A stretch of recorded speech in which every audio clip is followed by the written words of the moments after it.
ගෙදරක් ලස්සනට පිළිවෙලට තියාගත්තොත් මොනතරම් ලස්සනට ජීවත් වෙන්න පුළුවන්ද? ඒ වෙනුවෙන් අපිට මොන වගේ දේවල්ද කරන්න පුළුවන් කියලා මේ වීඩියෝවෙන් බලමු. FL සුවි YouTube channel එකට ඔයාලව සාදරයෙන් පිළිගන්නවා. channel එකට ඔයා අලුත් කෙනෙක් නම් subscribe කරලම අපි යමු වීඩියෝවට. උදෑසන ඉර උදාවත් එක්ක අවට පරිසරය කොච්චරනම් ලස්සනද? හැබැයි ඒ සුන්දරත්වයෙන් අපි කී දෙනෙක්ද ප්‍රයෝජන ගන්නෙ? සමහර වෙලාවට සමහර ගෙවල් වල උදේට ලොකු කාලගෝට්ටියක්. ඇයි මෙහෙම වෙන්නේ? ඒ ගැන හොඳට හොයලා බැලුවොත් පෙනෙන්නේ ගෙදර නිසි කළමනාකරණයක් නැතිවීම කියලා. ඔයා දන්නවද?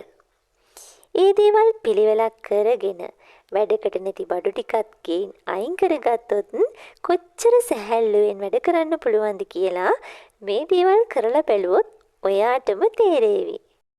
අපේ ගෙදර ජීවත් වන අයගේ අවශ්‍යතාව අනුව අවම වශයෙන් වර්ග අඩි 250ක්වත් තියෙන දේශගුණික ඒ වගේම කාලගුණික තත්වයන්ට ඔරොත්තු දෙන සුදුසු උස ප්‍රමාණයකින් යුක්ත ස්ථීර නිවසක් හදාගන්න එක, ඒ වගේම ස්වභාවික ආලෝකය සුළඟ නිසි විදිහට ප්‍රයෝජනට ගන්න පුළුවන් විදිහට ඔළුව ජනල් සවි කරගන්න එක ගොඩක්ම වටිනවා.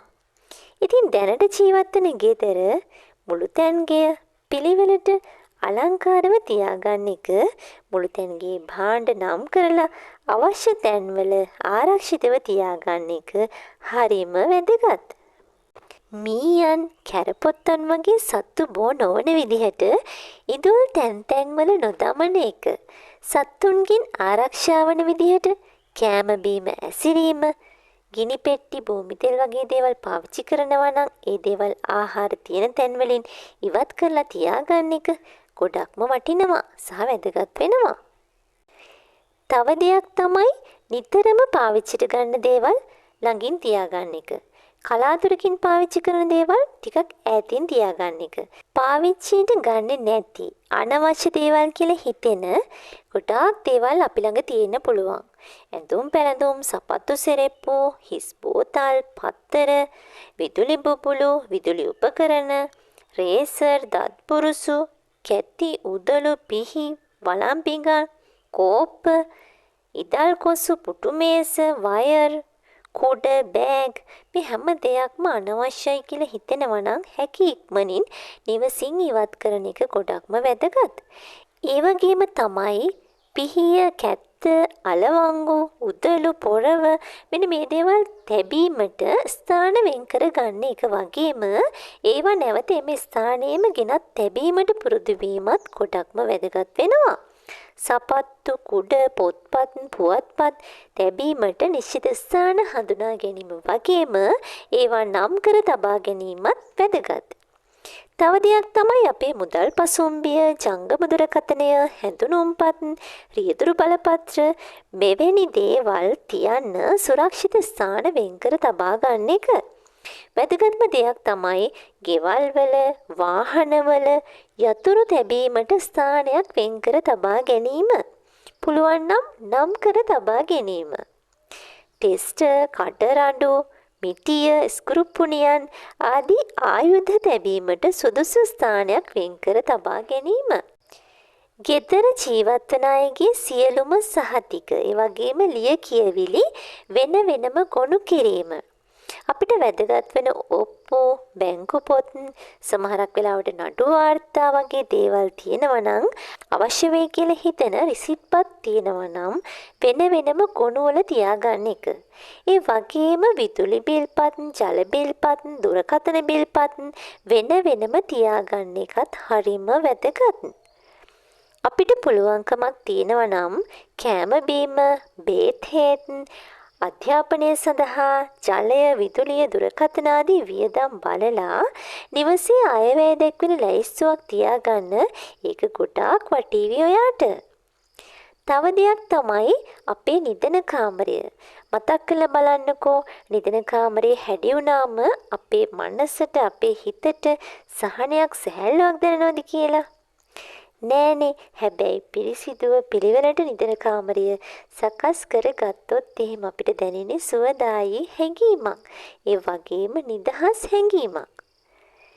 ඇඳන් යට, මෙට්ට යට, කබඩ් අයිනේ අනවශ්‍ය දේවල් නොතියා ඉන්නත් අපි සැලකිලිමත් වෙන්න ඕනේ. අපි ගොඩක් දෙනෙක්ගේ අත්දැකීමක් ඇති රෙදි අල්මාරිය කොච්චර අස් කරත් රෙදි ගන්නකොට ඒ පිළිවෙල නැති වෙලා යනවා.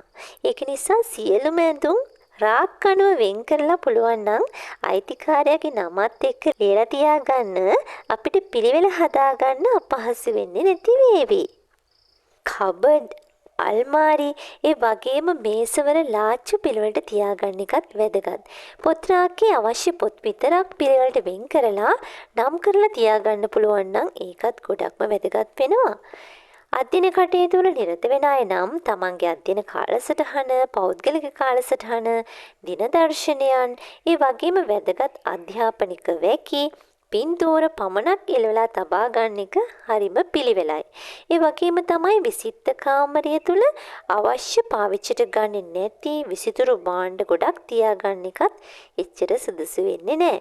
රූපවාහිනිය, ගුවන් විදුලිය, පරිගණකය වගේ උපකරණ අපි පොදු භාණ්ඩ විදිහට විසිත්ත කාමරයේ තියාගන්න එක තමයි වටින්නේ. මේක නිසා අනවශ්‍ය දේවල් බැලීමෙන්, ඇසීමෙන් අපිට වළකින්න පුළුවන්.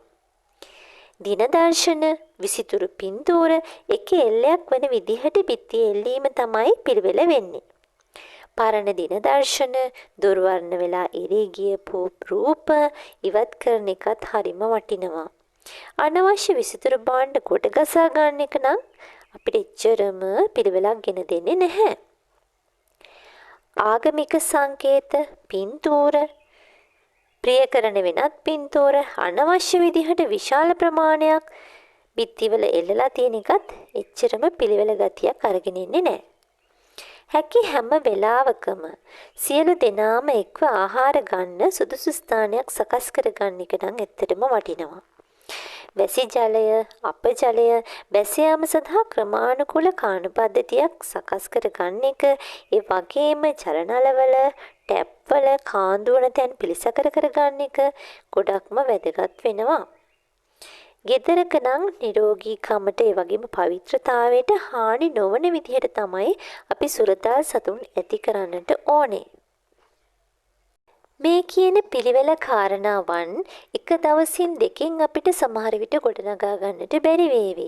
හැබැයි ඉතින් දවසට පුංචි වෙලාවක් හරි එක කාරණාවක් වෙනුවෙන් හෝ වැය කරන්නට, වෙලාව වෙන් කර ගන්නට පුළුවන්කම තියෙනවා නම් අපිට යම්කිසි කාලයකදී මේ පිළිවෙල සකස් කරගන්නට පුළුවන්කම ලැබෙනවා. ඉතින් මේකට අපි පුරුදු වුණොත් එහෙම මේ පිළිවෙල හැමදාම වගේ අපිට යම්කිසි මට්ටමකින් හෝ පවත්වාගෙන යන්නට හැකියාව තියෙනවා. ඉතින් අද දවසේදී මේ ඉදිරිපත් කරපු කාරණාවන් වලින් ඔයාගේ ජීවිතේට යම්කිසි අදහසක් අරගන්නට පුළුවන්කමක් ලැබුණා නම් channel එක subscribe කරන්න, like කරන්න, comment එකක් දාන්න කියලා හරිම ආදරෙන් මතක් කරනවා. ඉතින් එහෙමනම් ආයෙත් දවසක වටිනා වීඩියෝවකින් ඔයාලව හම්බ වෙන්න එනකන් හැමෝටම බොහොම ස්තුතියි. සුබ දවසක්.